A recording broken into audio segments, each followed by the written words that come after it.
here. Just a couple quick little housekeeping bits and pieces for you. I will be sending, well, first of all, hopefully you got the email I sent a little bit ago. It's got a few attachments from Insurance Commissioner Lara's office. And for our presentation in August from the insurance commissioner and United policyholders, and hopefully a couple insurance companies as well, we're going to be going over the state of insurance yet again.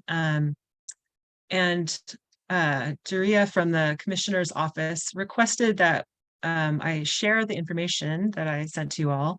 And if you can all take a look at it and think of any questions after having read that, or if you have additional questions that aren't covered at all in there, if you could send those to me in email, I'm going to compile questions and send them on to Daria so that she will be prepared to answer them. I mean, hopefully she would be anyway, but she can be more efficient with the use of her time for that meeting. And it should be definitely of interest. I'm going to open that meeting up to anyone and everyone in Napa County and neighboring counties who wants to attend, because I think it's just such an important conversation we just keep having. So that's, if you didn't get the email, let me know and I can resend those attachments to you. When is the date again, Sherry, for that webinar? Well, that's another fun thing. I was working with Daria, but then now she's on vacation, so I can't confirm the date yet, but hopefully I'll have that the next day or two, and I'll send that out along with the recording from this information, from this meeting today. So my apologies that I don't have the date yet, but it'll be in August, and I'll give you plenty of time, and that will also be recorded in case you can't make it, but it should be a good one. Let's see, share my screen. And let's see. I did also want to give a quick shout out to Robin Barra, the newest employee of Napa Firewise. And she is our grant manager. Robin, I don't know if you want to say anything to this crowd. So this is our Fire Safe Council leads from scattered throughout the county.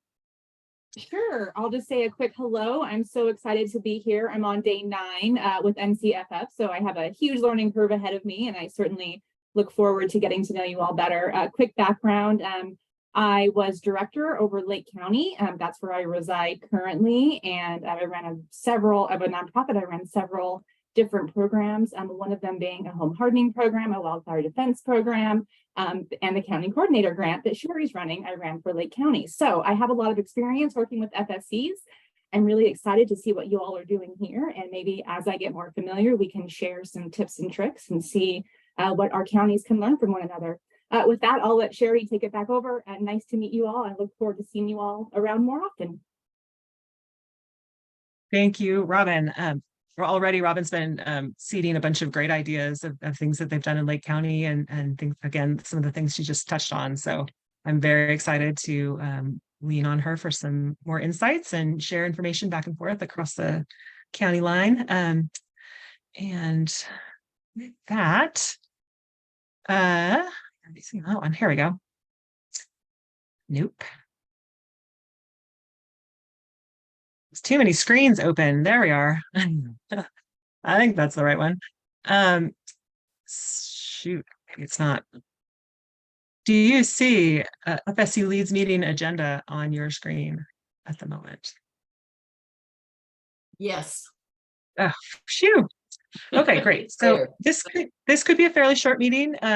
Small, again, with vacations and all. I had thought that our web maven extraordinaire, Colleen, was going to join us in person for this meeting and walk us through the new website and answer all your questions about your own web pages. But instead, she has efficiently recorded a short information session for us on the Fire Safe Council web pages. And so we're going to watch that, and then you can share any of your questions with me to pass along to Colleen, or of course you can connect with her directly as well. And I will put her contact information in the chat, but it's social@napafirewise.org, pretty easy to remember. And she's happy to work with each of you to update your Fire Safe Council web pages as you like. Within certain parameters we're going to look at in a minute here.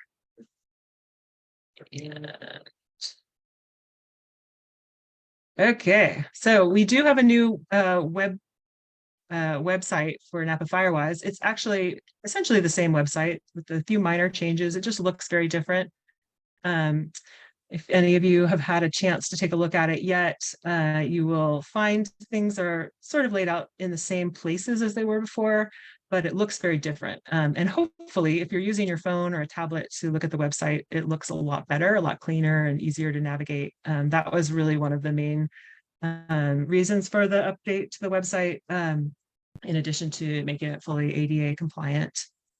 So please do take some time to look through it. We are doing a few edits along the way too, so your input is very, very valuable.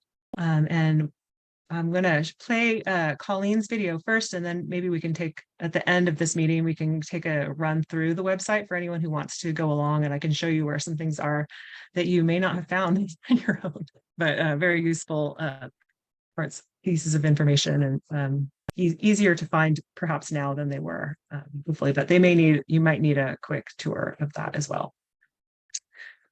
So I'm going to see if I don't think I can play this inside of Blast. All right, unshare. And to do it this way.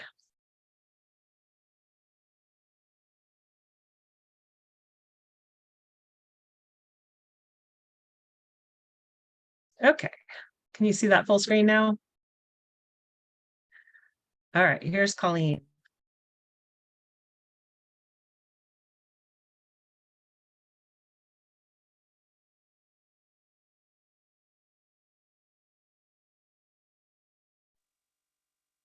Sherry, are we supposed to hear something?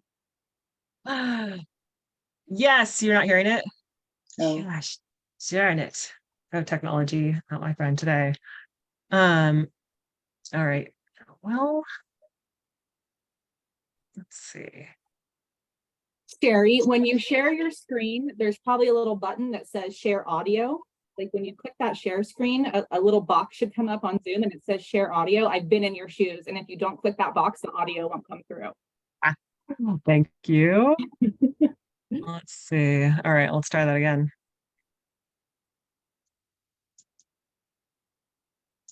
Might have been fun to test this out beforehand. But again, I was really hoping for Colleen's lovely personal self here with you all. All right, let's see. Hold your breath, everyone. No, don't hold your breath. Share sound. Ha, beautiful. Oh, there are all these fun buttons. There we go. All right, let's try this again from the top. All right, shout out if you don't hear this. Hi everyone, wanted to take a minute to share what is possible with your new Fire Safe Council page. So with the new website comes a individual URL page within our main site for every single Fire Safe Council, both planned and active. So of course, Fire Safe Councils are in position A right there in our what we call our quick links in the nav. So they appear at the top of every single page, and they will land on a collective or an archive page of all of our Fire Safe Councils. So right here you can see that there's a little kind of quick snapshot look as we have all of our Fire Safe Councils in alphabetical order. Again, both planned, so we can solicit some calls for volunteers, and then we also have active, of course. So right away you get the quick glance details that has the name of the leads, and it also has an email address which is available to every single Fire Safe Council so that we don't have to put your personal emails out on the web. Now, anyone who uses these emails, if they receive an email, someone sends an email to angwin@napafirewise.org, for example, it will actually go to Margot's personal email, and then she can choose to respond from her personal email or however else she would like to, phone call otherwise. But these are simply receptacles, so we don't have to put your personal emails out there. And it's also great if there are more than one lead for specific Fire Safe Council councils, we can get that information to more than one person. So they are really just receiving email inboxes that are kind of masking your personal as well. So then you also have a donate button, which pops up this little modal window, and we have users offered the opportunity to do a one-time donation, or they can also do recurring right away. They can make the donation there. So we're trying to remove some of that friction that may, limit clicks and that sort of thing. So as you go into learning more about the Fire Safe Council, I'm going to use Angwin here as our example. You will click in, and then this is what I really want to showcase, because there are some parts that you can customize. There are some parts that we have in there for uniformity. The details may change obviously based on Fire Safe Council, but all of the information is available to every Fire Safe Council. And so we wanted to kind of display that in a uniform way. So one of the things that we have available is what I call this hero image. You can see right here, if you would like to provide me with a hero image, please feel free to send one over. We can have that be the backdrop of your Fire Safe Council page, and then it will automatically populate a, welcome to the insert Fire Safe Council name here. And then right below that is a mission statement, which you can provide. In some cases, I've tried to pull it from either existing websites or information that you have given me in the past, but that mission statement, completely customizable, and you can choose to have one or not. So if you don't have anything that you want to say right there, then nothing will appear.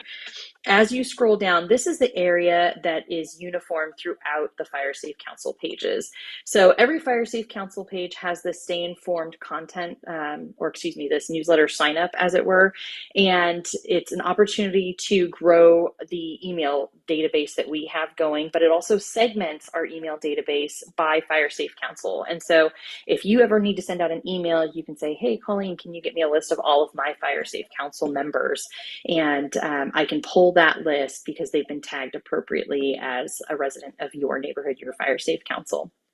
And I can also send out those emails on your behalf as well, just as an FYI. But we have this stay informed box to collect those names of your Fire Safe Council residents. And then we also have our kind of quick facts details here that is standardized for every Fire Safe Council. And then as you scroll down, this is the area that I really want to highlight, because this is all for you guys. Whatever you want to put in here is up to you. So in Angwin's case, they have their own logo.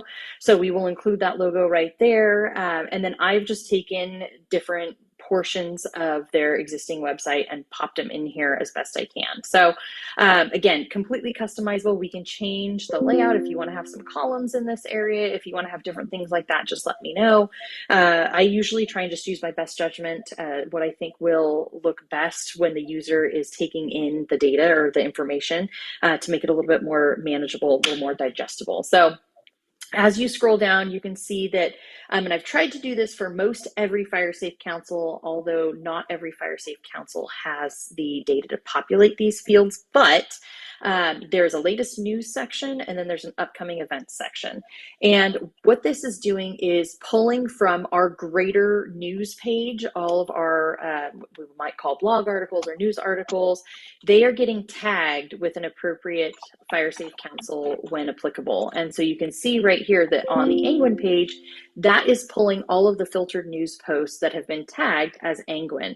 So it's really critical that if you have information or news within your Fire Safe Council, please share that with us so we can put it on our main site, but then it will also flow through to your Fire Safe Council page as well. And it will automatically do that once it gets put in our main news page. And the same is true for upcoming events. So Angwin doesn't happen to have any upcoming events right now, but they do have this little note about their meetings on select Tuesdays. And we can do something if you have, a recurring, hey, we meet on the, second Tuesday of the month, we can put that information in there so that your Fire Safe Council residents understand when they can meet and learn more about Fire Safe Councils. No upcoming events, but in a typical fashion, we would add upcoming events to our master calendar, again, tagging them as the Angwin Fire Safe Council or whatever that Fire Safe Council is, and then that would filter through to this page right here and show some of the upcoming events. So I will try and take you through to another Fire Safe Council that has that as well. And then again, as you go through projects, we have a get involved link, we have a donate link, link. And then there's some resources that might apply just to your, Fire Safe Council and things like that that don't necessarily belong on the greater FireWise resources page. But this can all be your area. We can put whatever information you'd like. If you'd like to add photos, if you would like to add any kind of links or anything like that, a PDF of your CWPP, we can certainly do any of that stuff. So please feel free to send over any information to social@napafirewise.org. That will hit my inbox.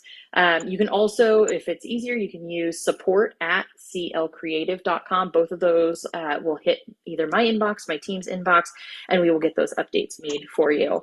Let me try and see if I can find an example of a Fire Safe Council that has both events. I know that we have Mount Veeder with their Home Winemakers Classic coming up. So let me go down to Mount Veeder here and we'll take a look at their page. So Mount Veeder has, they don't have, obviously you can see they don't have the hero, they don't have the mission statement, but as you scroll down, they do have some latest news. There's a fuel reduction project, the Mount Veeder Fire Safe Council, and so it gives an opportunity to read a little bit more about that. And then here's the Home Winemakers Classic event, and so you can click into each of those and users can find out more information. So again, please, if you do have any kind of news, information, press release, event, anything like that, I encourage you to email us so we can put it on our master calendars and then have it populate your Fire Safe Council page as well. So social@napafirewise.org is where you can find me. And please feel free to use this space as you need to. And we hope it helps. Thanks.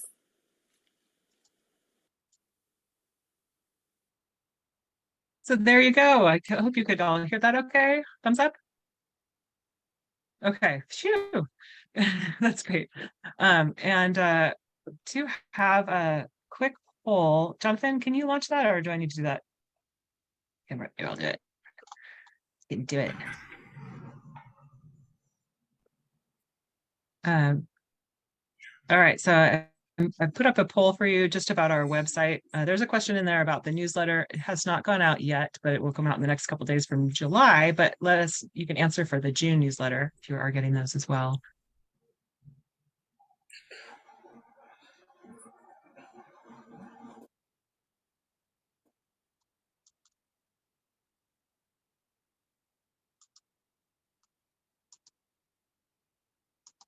But now are you getting the poll too? So sorry, again, new to polls in general. We're trying to see if we can use that as a way to capture information from you all to get more feedback. And there's always the chat as well. If you're welcome to put some information in there.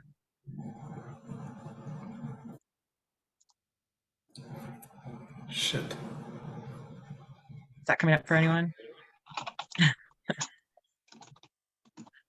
All right. Well, anyway, we'll see if that goes. But in the meantime, that and Sherry, I have a quick question. yes. Number 3, there are sort of some multiple choice type options, and the titles of each one are a little bit vague. It says, I am not us, ... I don't know, maybe I tried to. I'm having the same issue. Those columns are compressed, so you can't read the whole question. I have not, this tool is this is not something I use too. So we don't know what the questions are in that set of columns. Oh no. Okay. And I pulled mine and expanded it wider. Oh no. Okay. That's expand those. Actually, if you put your cursor on top of it, you can read the whole thing. Oh, good. There we go. That's right. If you hover over it, it pops up. I have not used this tool yet. This tool is very helpful. Okay, right on. There you go. Now we can answer it. We're all here to learn together. This is amazing. I appreciate it. Great. Well, this will be super helpful. We're not digital natives, unfortunately. I hear that. We're doing the best we can, learning as we go. We just need like one more pandemic or something so I can really nail down the social gathering online business. Could you put the poll back up? Because it disappeared off my screen and I'd love to answer the questions now that I figured it disappeared off mine as well. How interesting. Okay. Maybe Let's at see if the I can end. launch it again. we I'm gonna try to go. launch it again. Okay, there we go.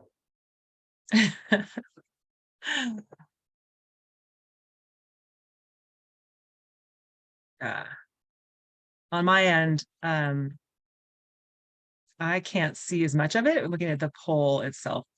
Oh, Oh, it there we disappeared go. again. Yes, Oh, I well. can. Jumped again. A couple of the questions are landowner agreements. Yeah, it just disappeared again, so we can't Okay. actually Okay. hit the buttons. I'm not sure why. All right. Well, thank you for playing along and for attempting to try our poll. Jonathan and I will work that out amongst ourselves and have a shiny poll for you next time. It'll be so amazing. You'll be absolutely floored. You If could you even really want- email it perhaps, if that's an option to everybody here. Sherry, great idea. if you would like us to fill it out, maybe you could just put a link in an email. Sure. Yes, absolutely. That'll be great. It'll be easy to bring that all together too. And just as a quick, while I'm regrouping from that little fiasco, I do see that it looks like Eric Hernandez has joined us by phone. Is that true, Eric? Is that you? And if so, would you like to give us any updates or share any information with the Fire Safe Council leads? Yes. And thank you Sorry for about being that. here. Yeah. Sorry. Can you guys hear me? We can. Yes. Okay. Sorry about that. I was rushing to get home. I was at Mount Veeder today, and I apologize for not logging in earlier. So, but what I do No want to worries. say is just got back from vacation, and I'm trying to catch up on emails from last week. And so one of the things that I do want to mention is I'm getting a lot of calls about different communities and different fire state councils about wanting and asking about inspections. So, just know that I am working on the schedule right now, that off of the schedule where I plan to inspect certain communities, but I just need a little bit of patience. And just as a reminder, I can't play favorites with with the same communities every year. So just keep in mind, I oversee the entire county, and I will get to it as soon as I can. Just need a little bit of patience. My goal right now is in the next week, I'll start focusing on inspections with at Circle Oaks, and then I plan on catching up with complaints. The fire last week over on Coombsville triggered a lot of complaints that I'm receiving, so I have an obligation to ensure that I'm following up on those as well. So once I'm done with those, I'll move into Berryessa Highlands, and so I just want to let everybody know, work is being done, but I appreciate a little bit of patience as I'm trying to do the best I can. And I'm trying to onboard someone to come and help me out. And I know that with the new contract with CAL FIRE, my understanding is I'm going to get another position of me. So I'm going to get a permanent position that's going to be helping me out as well. So my intent is to, once we get that person in, which I don't know when that's going to be, to cut the county in half so I could focus in one half and the other person can focus in the other half. So we could be more diligent about doing inspections and following up with requests for inspections as well. Other than that, I appreciate everybody. I'm driving through communities as I've been meeting with people, and a lot of people are doing great work. Obviously, there's some absentee owners that need a little bit of assistance with as far as us posting the properties. So, we'll continue doing that as soon as I get around to that community. Thank you, Eric. And that's all I have. Well, that's great. All I have. I think Linda's in this email. I mean, on this Zoom meeting. Linda, I sent you an email. We will be at next Tuesday's meeting for the Silverado Highlands Fire State Council meeting. So we will be in attendance. Fantastic. It looks like we might have lost Linda, but Mayumi and Susan are on the call from Silverado as well. And maybe others looking quickly. And so that's great. That's great. Oh, and Thank you, Allison too. Eric. Yeah. Yeah. You guys have done great jobs with the the fire engine days. Sounds like that's been a really big success. Do you want to mention anything about that? And Yeah. Eric, and really quickly, Eric, do you have more bandwidth to do that as fire season starts to, accelerate, unfortunately? Absolutely. I mean, right now, with seasonal firefighters, our goal is to continue going to different fire chief council meetings. I know we went a couple of weeks ago to the Spring Mountain Fire Chief Council meeting, and the more we can get our engine crews out there, and these are actually easier because they're outside of my normal work hours. So, this is my commitment to you.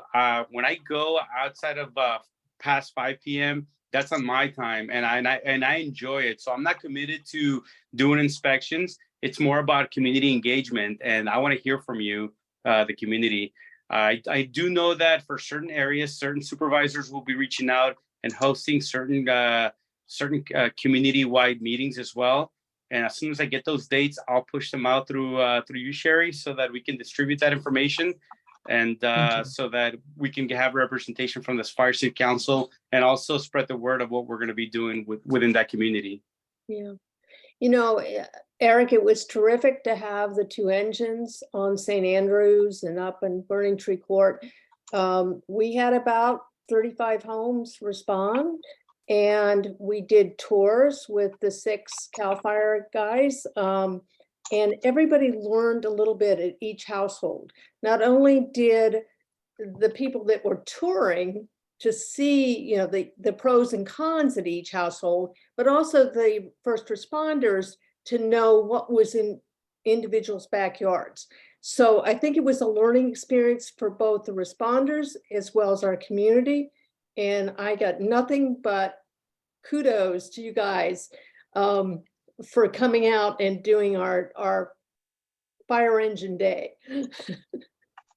Thank you. Oh, absolutely. And fire engines, those engine days, it's a little bit more challenging. I mean, for fire chief council meetings, it's a little bit different because it's 1 or 2 hours, whereas engine days, depending on which communities we're targeting, sometimes it takes a little bit longer, and at times we still have to remember that we're still running calls, especially right now.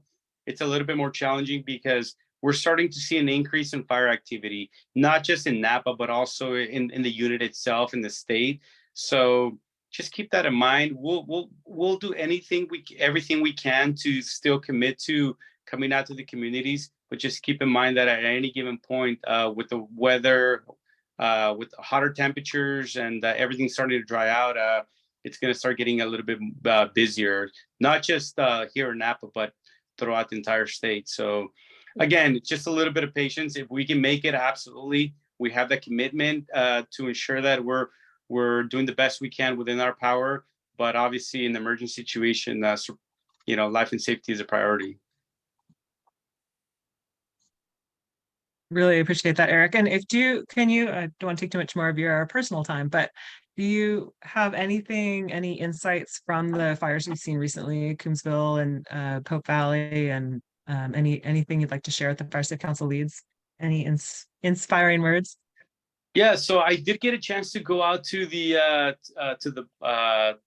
fire out in Pope Valley, and one of the benefits was, even though the fire didn't directly impact the Berryessa Estates community, it was very well noted by the incident commander and by the crews that there was a plan in place for that particular community. And so obviously, with the help of Jonathan Nixa and Steve Burgess and all the people that have been performing that work out there earlier this year, doing pile burning and establishing dozer lines on the west side of that community. And as we've learned back in the LNU Lightning Complex in 2020, that's what saved that community. So even though the fire didn't impact the community, we were able, from the CAL FIRE side, we were able to go back in and use 2 dozers to reestablish those lines again. And so we took that opportunity to make sure that we're fulfilling that commitment. And so it was very well received by the community, and the patience was great by the community members. And the recent fire, unfortunately, I wasn't here last week, but I do know that I have been working with with one individual property owner that owns a big lot adjacent to where the fire started. And I know that even though there was a lot of vegetation that was burned, no structures were damaged or destroyed, and that has a lot to do with defensible space. So let's continue pushing that message. But also, in addition to pushing the message on defensible space, we still have to remember that we need to start reminding our community members that they need to prepare for evacuations. So let's talk about preparedness as well when we're messaging, not just defensible space. There's the preparedness portion, and ensuring that they have a go bag, they have all their documents, medicine, and most importantly, they have a plan in case in case it's go time. Really well said. I know Eileen was a bit beside herself with the Coombsville fire because as soon as it started, she got a call from the supervisor for her district. And, there's Coombsville Wild Horse is a really new fire safe council. They just got their CWPP out the door, and they just got certified by Firewise USA, but they haven't really worked up their neighborhoods yet. They're still, it's sort of a work in progress. So that was going to be a question that I had for you all. If you have, I know Diamond Mountain has a great network of neighborhood leads and communication for emergency situations and not emergency situations, for getting information out to the neighborhoods where we're doing a project and we need landowner agreements. And so I think that's a really great model to follow. And I know there are others as well. Silverado's got a great network too of community leaders in each neighborhood, and it really pays off. So if anyone has, Sherry, if I may, and sorry for interjecting, of course, I do want to give a shout out to Spring Mountain, Vanessa, because I know that that particular fire safe council did start a social media page where they're pushing information about projects, but also just preparedness information. So I think that sometimes, when we send out a newsletter or when we send an email, we're only capturing the people that are a part of that. But by creating a social media and account, it's public, so anybody can see it, and it not necessarily just people that are within that group, but in general, other people from the other side of the county might see that as well. So I have to give kudos to Vanessa for that social media page for their fire safe council. I think it's a great idea, and it would be ideal to see more other fire safe councils follow suit. I think it would be great. I can add on to that if I may. please. One of the things we've been working on Spring Mountain is dividing our FSC up into block captains. So each kind of neighborhood has a block captain that is kind of the lead contact for emergency situations, or getting sort of information out to their particular neighborhood. And we're also kind of experimenting that on Hennessy Rector. Is that right, Bob?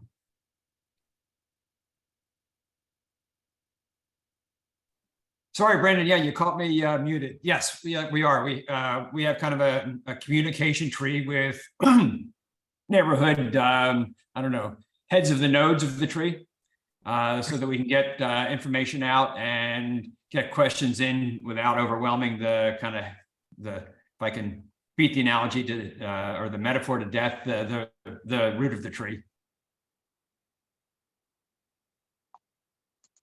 Great. It's really helpful sharing information. I know Angwin also has, they started out with neighborhood captains, and some of them kind of fallen by the wayside, but there's at least one good example who's been Scott, who's been cultivating the list of neighbors for 5 years solid, and everybody knows he's the keeper of the list. And when new people move to town, he knocks on their door and gets their information. And so they've got for his neighborhood in particular in Angwin, they've really got a good system in place for having information. And then he keeps the list, but he shares it with everybody. So whenever there's an updated list, he shares it around 100% of the people on the list get a copy of the list. And there is there's a little bit of extra information, like whether or not you have a chainsaw, or, some of the things you might need in an emergency situation. So, which of your neighbors you can call upon for some support.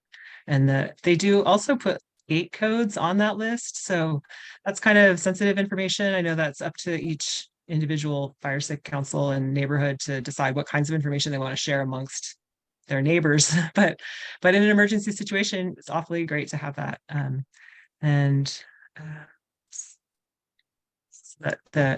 think that can be a topic for another conversation at one of these meetings for the best ways to communicate.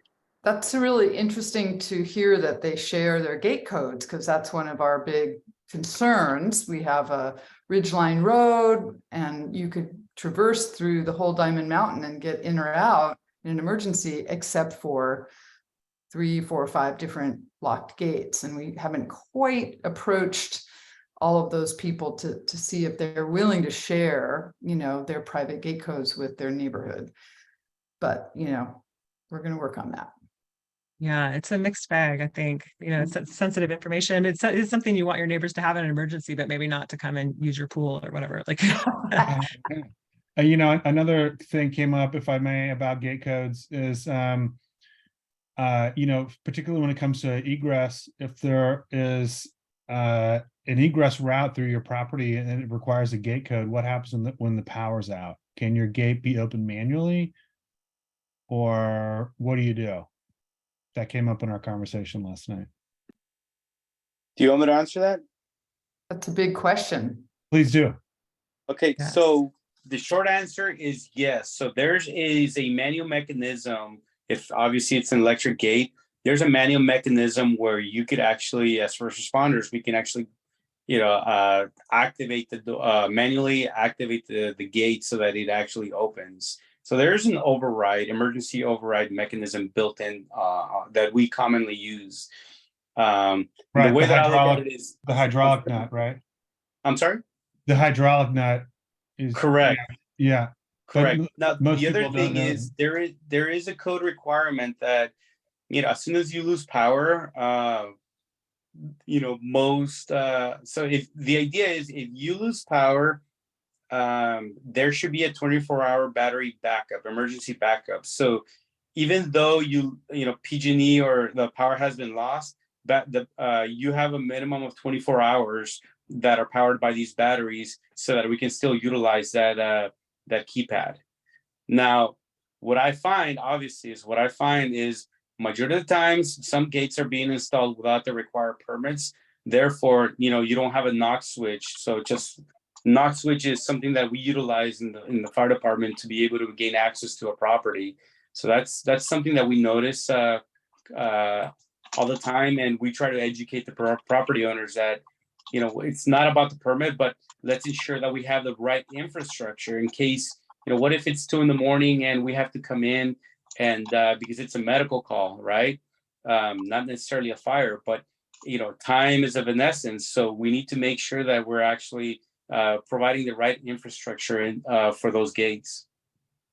Is the Knox box, though, I always thought it was like that you had a special key, but is it required that power to be on for the gate for you to open it with the Knox key? So that's the Knox switch. So there's 3 different things: a Knox box, a Knox switch, and a Knox cabinet. So for gates, a Knox switch is basically something that overrides the keypad, and we have the key where we can, our county key that we can use to basically open that gate. Now, let's just say that we have a PSPS event, power safety, power shutoff, right?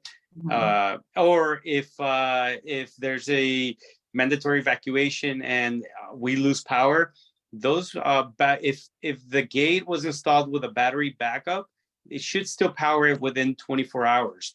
Now, some mechanisms, some gates, the way they're built is if they don't have a battery backup, the gates are supposed to automatically open. Now, as open. Correct. Automatically open, like the power goes off and the gate opens, or just So it's set to fail open. To fail Correct. open, okay. Yep, it's supposed to automatically open. As soon as you lose power, they open. Now, if you have a battery They backup, then unlock.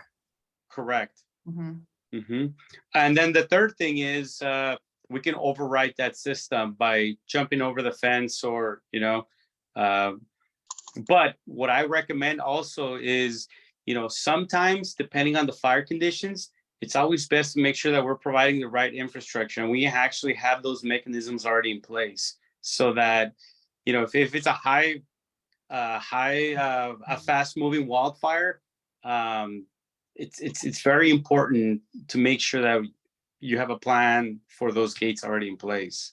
So we should really prioritize polling our neighbors and really pushing that information out. Because there are some and then there are some not. So, yeah. Correct.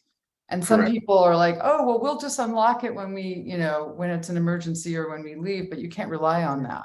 So, yeah. Okay. That's really Correct. interesting to Yeah. know about the battery backup. I was unaware of that. At And our some of place, them, some of those have them, some of those don't. And Oh. it just depends on what year they were put Yeah, in. the old ones maybe don't. Mhm. Yeah. Yeah, some of them don't, but the old ones, ideally, the way that they were supposed to function was doors are automatically open as soon as you lose power. They don't open, but they just stay unlocked. No, They open. they're They open. They actually open. The way they're wired is it requires electricity to hold them closed, Oh, okay. Correct. essentially. So- So when the power goes off, they just swing open. Oh, wow. So we have a vineyard up here, for example, and in a PSPS or some other situation, they would not want their gates to just be automatically open because the No. deer come in and But they have a decimate- Knox key. They, They have a yes. Knox key. So that, I mean, I Hopefully. think you're right. It's There's probably. a not couple bad other thing. outlying neighbors that have, Yeah. anyway, It's that's a probably whole not a sidebar. bad thing to go Yeah. through it, but We I, should you go know, I survey. think having just had to replace some of the electronics on a gate, and Mhm. even 20 years ago, there are a couple of fail safes. The battery, I think the battery on ours, which is not super large, it'll last almost a week if it's not being taxed. Mhm. And in addition to that, there's a real simple manual open on it Yeah. as well, which I'm sure, Eric, is probably something you like to see as well, huh? Yeah, So and we all the know that electrical things fail, you can turn a crank and you can get in. correct, that there is a requirement for that as well, and manufacturers automatically put those in. So, the only ones that I've seen that don't work is when you have a owner builder where they build their own fence, and unfortunately, they do things when they're not supposed to. So all it takes is education. So for instance, myself, when I'm doing an assessment and an inspection, I could tell right away whether or not it's just by looking at it. So there are requirements. So from the public right of way, if you have a gate, you need a minimum of 30-foot setback. So if I see a gate that's within 30 feet of a public road, automatically that lets me know that most likely it wasn't installed per code, and which means there's probably not a Knox switch. And so it becomes a little, very challenging, actually. There's a reason why we require 30-foot setbacks so that we can get engines in and apparatus. Just, I know we're going off on a sidebar here, but this is so fascinating. What about, we're on the edge border of Sonoma County, and we understand that the Sonoma fire doesn't have the same Knox keys as Napa fire. Is that correct? Still? No, that's not true. I would have to. So, for instance, Napa City's keys are different from ours, but we still provide them because certain areas of the county, right? We know that they're going to be assisting us. Perfect example is Partrick Road. That's all county. Some of that is county, but because they're closer in response, they actually have our keys as well, and vice versa. We have their keys in case we have to do a cover assignment and we have to cover one of their stations. We have their keys as well. So, but what about Sonoma fire? So on Diamond Mountain, we're they've come up from Petrified Forest Road, and do they have a Knox keys to get in? They do. Okay, good to know. Yep. Thank you. Yes. Mhm. And that's one of the benefits of having, Chief Greenberg part of Firewise, because when we looked at that, at the end of Diamond Mountain, where you have Sharp Road, that Mhm. road that takes you to Sharp Road. That's one of the benefits, is he's proactively thinking and he's alerting not just Napa, but also on the Sonoma side, what the infrastructure is, and letting people know that we have that road there. Thank you. Super important. Yeah, I think these are little details that are maybe you don't think about until it's too late. Yeah, So, this is really the helpful. low hanging fruit. This is stuff we I can know. fix with Yeah, not that much money. It's just knowing about it and going and telling people and supporting people to fix it if they don't have it right. This is the easy stuff. Right. So this comes back to communications again. And this is the challenge, I think, for the Fire Safe Council leads. Thank you all for your commitment and your work. I just can't say that enough. But how do you get the information out in a way that is consumable and of interest, and so that you're not just preaching to the choir, but the reminders too for people of things people sort of take for granted and don't think about, kind of gloss over. But how can we grab the attention of folks and keep them engaged, and also remind them of things like the discussion we just had. So it's ongoing, and ideas are welcome from all of you for successes, and I'll try to share them too as I see them, so that you can all not reinvent the wheel, but use what's working for others. And I did also want to mention, Colleen, can't remember if she mentioned it in this particular video that she recorded, but she has offered to send out emails on your behalf for your fire safe councils, if that is helpful. So a discussion that we had is who maintains the email list for fire safe councils. I know each of you probably have your own list. Napa Firewise keeps a list as people sign up online, as she did say in the recording that. So she does break out people who sign up online by the Fire Safe Council. So there ends up being a couple of different lists. And for the Spring Mountain Fire Safe Council, when we were sending out information to everyone, we had information, email contacts for. We did cultivate the Napa Firewise email list and had to kind of check it against the list we had already. So that's a big question I had from her video presentation. Are we allowed to populate our web to you, the email list we already have? Or do we have to wait for our members to sign up on the Napa Firewise website? Gretchen, we actually, maybe 2 years ago, provided all of the email addresses from our list. They were delinked. They were delinked from property information. So we chose to respect a certain amount of privacy, but to give the emails to NCFF. Yeah. And certainly as property changes hands, that. But we could update, so we could update that, like with our newest, latest one, we update our emails, but right. And I think it's extremely helpful.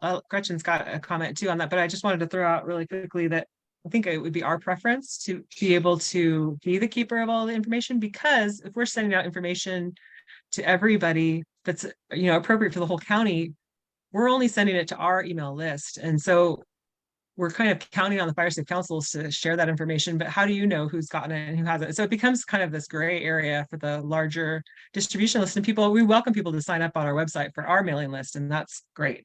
But you also want us to provide you with our separate neighborhood email list to flush that out, because there are a lot of people in our neighborhood that probably won't bother to sign up on the Firewise website because they've already signed up on our website, and it's like, that's right. It gets confusing. Did it. They don't know the difference. We provided those emails to NCFF.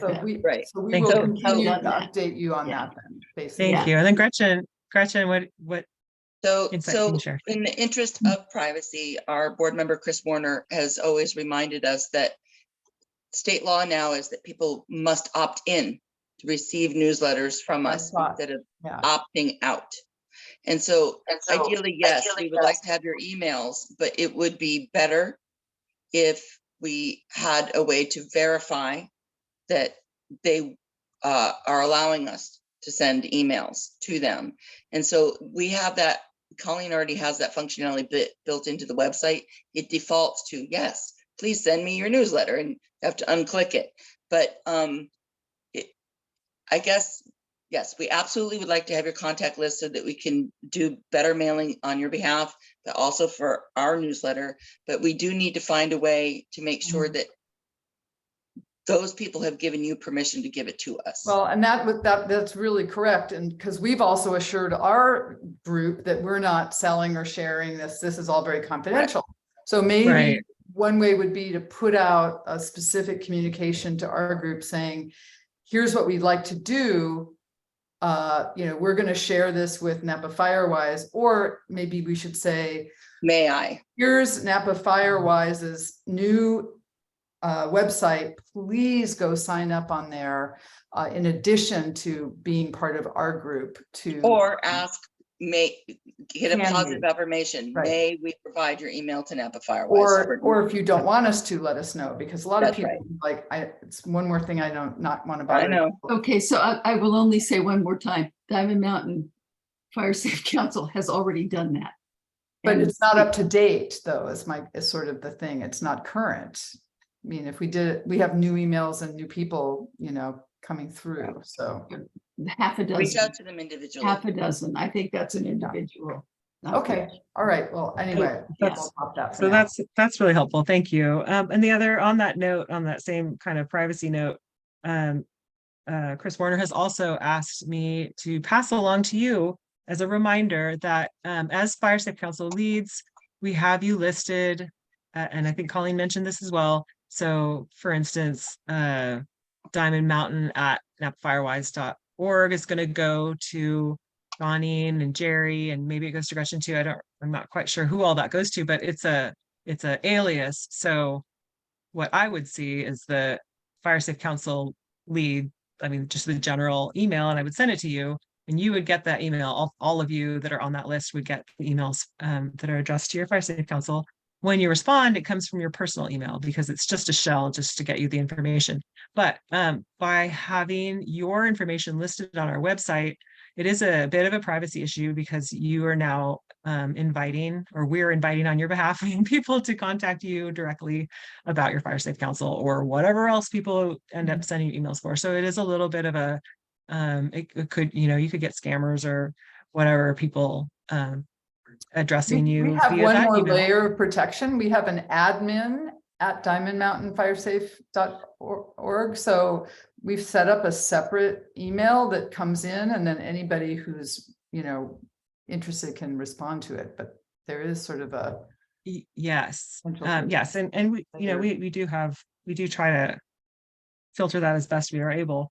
But it is something that I wanted to bring up with the Fire Safe Council leads, just to make sure if for any reason you feel uncomfortable with having those emails sent to you, please let me know and we'll figure something else out. And the other thing is Colleen is investigating for us whether or not it might be possible under our existing contract to create emails, official emails for each Fire Safe Council. News to you, Gretchen, hot off the presses from today, that possibly we could have a Angwin Napa Firewise email that you could also send from. So it wouldn't be your personal email, and that could be a shared email amongst the steering committee or the Fire Safe Council leads, and then you would be able to send to and from.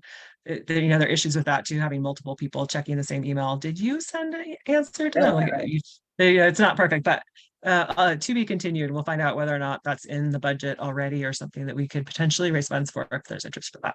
And then being cognizant of the time as it's sliding by, there's lots more to talk about with communication. I'd like to offer more coming in the near future from other Fire Safe Councils outside of Napa, and best practices for communications that are interesting and compelling and timely. But in the meantime, I did want to give a shout out to some upcoming events. And I do see still on the call, perhaps Cynthia is here. And yes, and Joanne from Silverado Fire Safe Council. No, Mount and Joanne is also Mount Veeder. I'm sorry, Silverado, Mount Veeder. Mount Veeder Fire Safe Council has a fun event coming up. Do you want to give a shout out about that, Cynthia? I would love Sure. to, and I thank you so much for inviting me here to be able to make this shout out. For all of you who have worked so hard in your Fire Safe Council endeavors, we have the Mount Veeder Fire Safe Council has an annual an annual fundraiser called the Home Winemakers Classic. And it supports basically our Neighbors in Need and other community outreach programs. And this year it is this Sunday at 4 o'clock, 4 to 6:30. And we're offering all of you a half price ticket. Normally at this point, it's $50. On Sunday, it'll be $60. But you are all entitled to a half price ticket. We'd love for you to come. We'd love to offer this discount to you because we know how much work goes into all that you are doing, and come on, get out of the heat and come help support. We have an amazing auction. And you'll be tasting wines from over 20 home winemakers. And, many of these people go commercial. Some of the wines are fantastic. So it's at the Marriott. I'll shut up. Thank you for that shout out. I think it sounds like a blast, and air conditioning sounds super good as well. I did just put the link in the chat for the half price tickets for Fire Safe Councils. Thank you for that generous offer.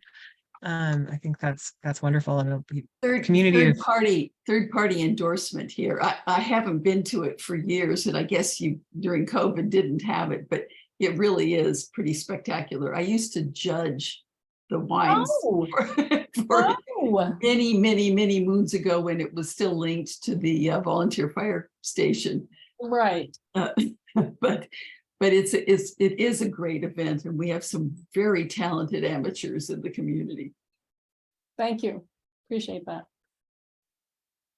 Thank you for that shout out. I think it's going to be great. We're going to go for sure. And then Cynthia's still on the phone, and I don't know, actually, Cynthia May, if you know about this, if you're in cahoots with Fred Seavey, but I did also want to give a quick call out to the Prescribed Burn Association, the Napa Resource Conservation District and the UC Cooperative Extension are collaborating to do some kind of Q&A listening sessions about the Prescribed Burn Association for Napa County. The next one's going to be in person at CV Vineyards with dinner. I think it will be a great opportunity to build some community around using good fire on the land as a tool in the toolbox. So the registration is on the RCD and the UC Extension websites, and I've linked it in this document, which I will be sharing with you tomorrow, along with the recording from today. And I'm sure there was more. I was going to say any other.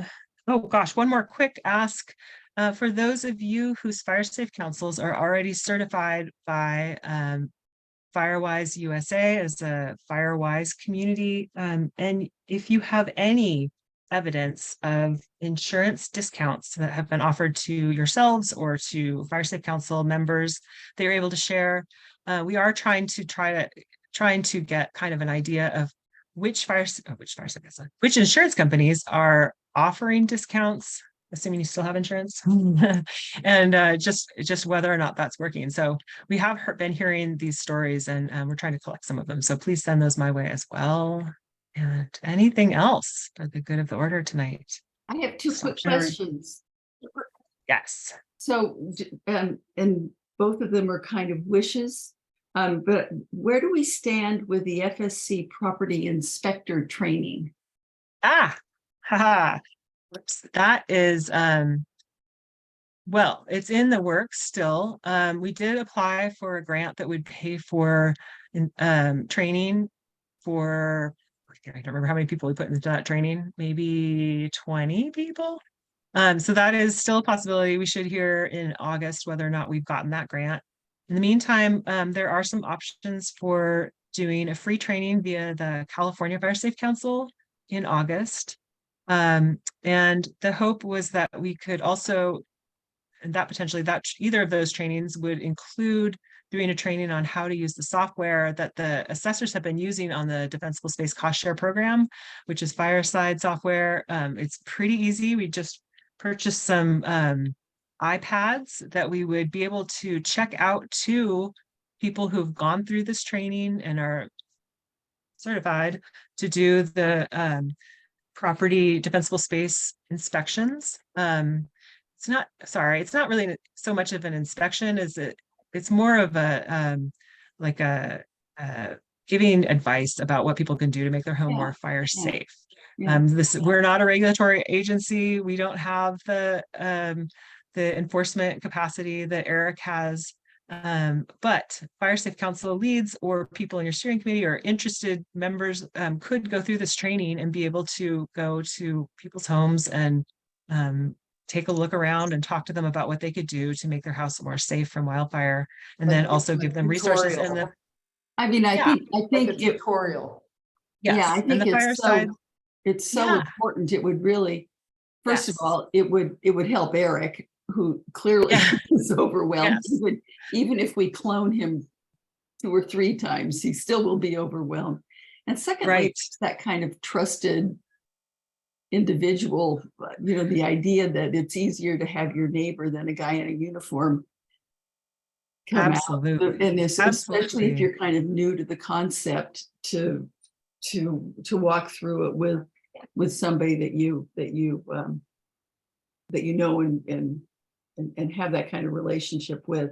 So I'm hopeful. I think we've talked it up with a few people, and I'm hopeful that something will come of that.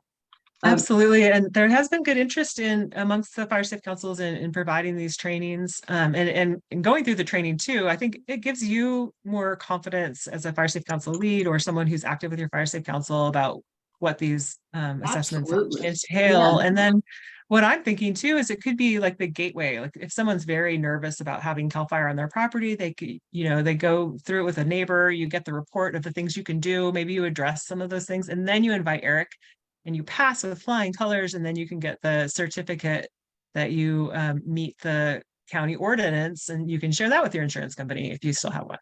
So and possibly get a discount. So I think it's a great, and I know when I had one at my house, I learned so much from following those people around.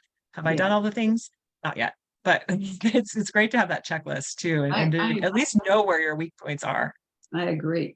And the other one, going back to the communication piece a little bit, I think that we definitely need to add into that, and we're trying to do it up here, but when your normal communications, like when your internet goes down and your cell service goes out and your power is out, what do you do? Because that has happened to us more than once, multiple times. We're starting to work with little radios. I know CAL FIRE is not super enthusiastic about that. At least that's what they've told me. But, I know, Donnie, I appreciate that. And I've been talking, I think perhaps you have as well with the folks over the hill in Sonoma County. Yeah. Have been using the radios too. And why did they not like the radios? Curious. I think it's got to do with the channels and not just not being in control of the communication, and secondarily the channels and potentially interfering with something that is in their band. I think that's probably less of an issue because the bands are really separated, but when people have their own radios and they're putting out local information to their neighbors, they may not be completely correct. And I think it's more, as you just said, about controlling the narrative and controlling information. I mean, I'm sympathetic with that. But we're still buying them and training up on them. I just don't want to be stuck up here with no way to get a hold of anybody. Yeah. So we're doing it anyway, but we know that we're not in a super happy partnership with the first responder groups, but that's okay. They're not telling us we can't. I mean, it's citizen radio and it's completely legal and we're all going to get licenses and it's easy to use. But we were hoping for like a big enthusiastic partnership, but that's okay. Well, it's more of an eavesdropping on the communication of what is happening with CAL FIRE and and then communicating that to your neighbors. It's not like, I mean, we have radio frequencies where we work and we're not communicating with CAL FIRE. They can't hear us. We're not interrupting their frequency. Right. We're more eavesdropping on it. Yeah.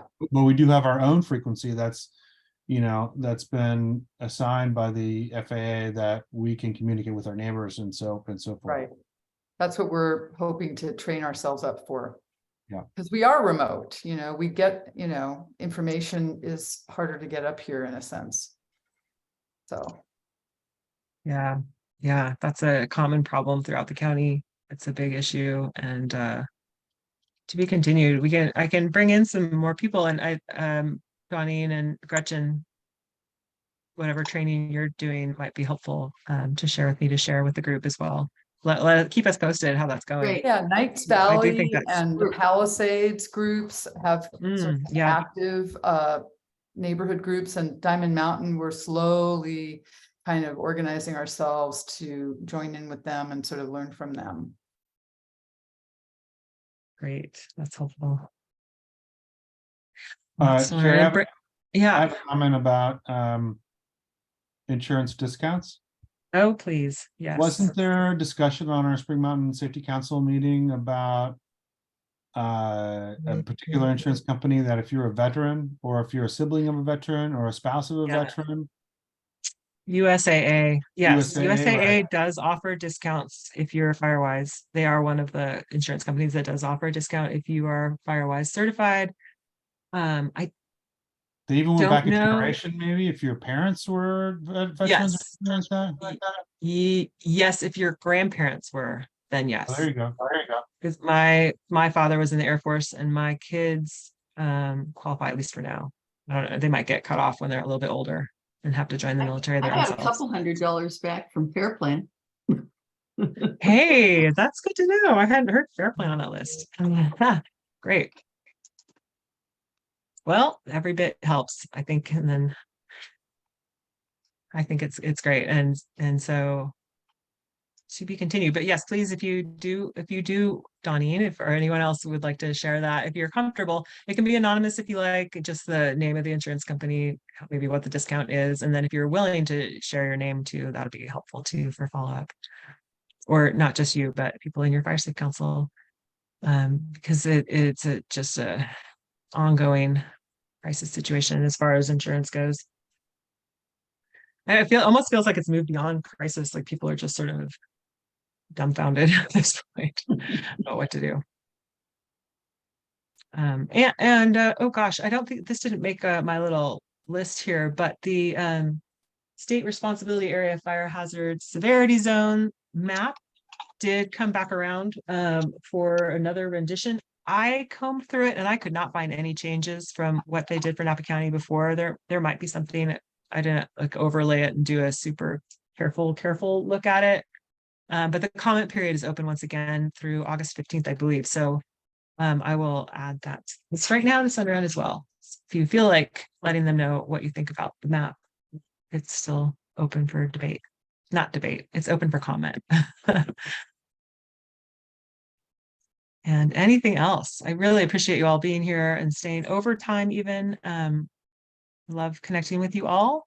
And thank you for all the good work. And Jonathan, looks like he's got. I just want to chime in on the radio that you were speaking about in Diamond Mountain. So we experience a lot of brownouts here in the States. Radio messaging via satellite operates on a bandwidth much more fine than broadband radio. So you can almost use radio as like a telephone, and it will never interfere with, it's almost impossible to have it cross-channel.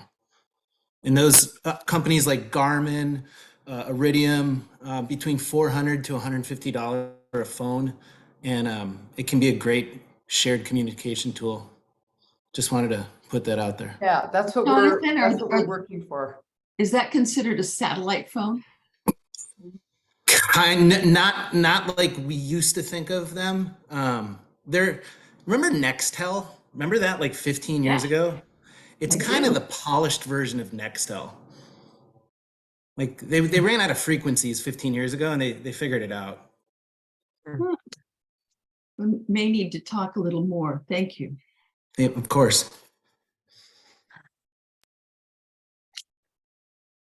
Yeah, it is unfortunate. The topic of sirens has come up again for those of us in remote areas. So lots more to do. But again, thank you all for your time, and please stay in touch and send me questions, ideas for future Fire Safe Councils, Fire Safe Council meetings, and in-person meeting ideas, and field trips. Jonathan and I are on the hunt for the next round of field trips going forward. So stay tuned for that as well. And again, if you have an idea or something you'd like to share, please send it my way. Well, Sherry, thank you so much as always, because you do really provide an anchor. You know, these monthly meetings are helpful just to kind of have something to look forward to and to be, you know, connecting with other people that are doing the work, and, you know, so you know you're not just an isolated little tiny pod. Thank you. That's really Thank you, Sharon. helpful. Appreciate it. All right. I look forward to it, but Good. I'm glad to hear you do too. Me too. All right. I Thanks, do. everybody. Thank you. Great Always work. appreciate you, Sherry. Thank you. Bye. Bye-bye.